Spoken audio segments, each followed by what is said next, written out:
dilapihkan.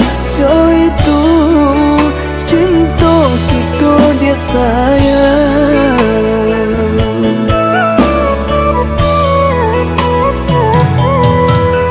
Baik manisnya baru matanggo kita rasakan.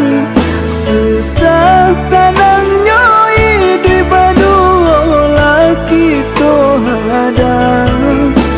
Sampai kini tiba masanya dan kita nantikan salamunanku. Si buah hati nan disayangi, titipan Tuhan kepada kita.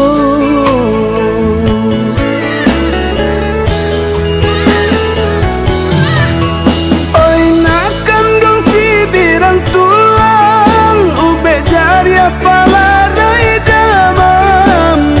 Jika isu kalau lang kadang ayah cuman dia pasanangkan. Terima kasih oh Tuhan, rezeki dan babarikan. Lampa jawe doa salamuku nan dipintokan.